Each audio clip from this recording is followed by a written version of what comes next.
చదలవాడ అరవింద్ బాబు గారు నరసరావుపేట శాసనసభ్యులు గారి ఆధ్వర్యంలో మెగా జాబ్ మేళా. ఉమ్మడి కూటమి ప్రభుత్వం 20 లక్షల జాబులే లక్ష్యం. డాక్టర్ చదలవాడ. ఆంధ్రప్రదేశ్ నైపుణ్యాభివృద్ధి సంస్థ ఆంధ్రప్రదేశ్ ప్రభుత్వం వారి ఆదేశాల మేరకు ఆంధ్రప్రదేశ్లో ఉన్నటువంటి నిరుద్యోగ సమస్యను రూపుమాపడానికి కృషి చేస్తుంది. దీనిలో భాగంగా నిరుద్యోగ యువతకు ఉద్యోగ మేళా నిర్వహించి ఉద్యోగాలు ఇప్పించడం జరుగుతుంది. పల్నాడు జిల్లా నైపుణ్యాభివృద్ధి అధికారి ఈ తమ్మాజీరావు గారు మాట్లాడుతూ, ఈరోజు కృష్ణవేణి డిగ్రీ కళాశాల, bypass junction, Chilakaluripet road, Narasaraopet, Palnadu జిల్లా నందు మెగా జాబ్ డ్రైవ్ను నిర్వహించడం జరిగింది.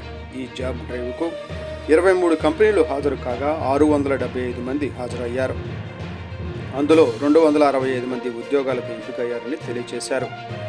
ఈ జాబ్ మేళాకు ముఖ్య అతిథిగా నరసరావుపేట శాసనసభ్యులు శ్రీ డాక్టర్ చదలవాడ అరవింద్ బాబు గారు ఇచ్చేసి వారు మాట్లాడుతూ, ఆంధ్రప్రదేశ్ స్టేట్ స్కిల్ డెవలప్మెంట్ వారు ఈ మెగా జాబ్ మేళాను నరసరావుపేటలో నిర్వహించడం చాలా సంతోషకరమని తెలియజేశారు.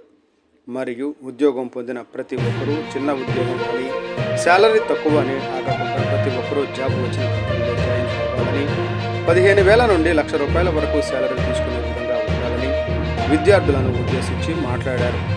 నియామక పత్రాలు అందుకున్న యువతకు అభినందనలతో పాటు వారిని మరిన్ని ఉన్నత శిఖరాలను అందుకునే విధంగా నైపుణ్యాలను మెరుగుపరుచుకోవాలని తెలియజేశారు.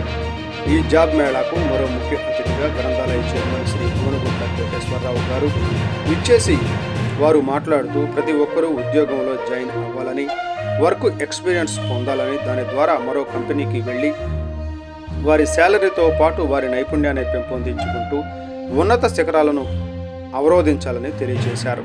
ఈ కార్యక్రమంలో ఆంధ్రప్రదేశ్ రాష్ట్ర నైపుణ్యాభివృద్ధి సంస్థ జిల్లా అధికారి ఈ తమ్మాజీరావు గారు మరియు DRDA బి ఝాన్సీ రాణి గారు, DRDA మెప్మా విజయలక్ష్మి గారు, జూనియర్ ఎంప్లాయ్మెంట్ ఆఫీసర్ రమాదేవి గారు, స్కిల్ డెవలప్మెంట్ అదనపు జిల్లా అధికారి BCH రామాంజనేయులు గారు, జిల్లా ఉద్యోగ కల్పన అధికారి M Ravindra Nayak, skill development జిల్లా సిబ్బంది, కంపెనీ HR ప్రతినిధులు మరియు కళాశాల సిబ్బంది తదితరులు పాల్గొన్నారు.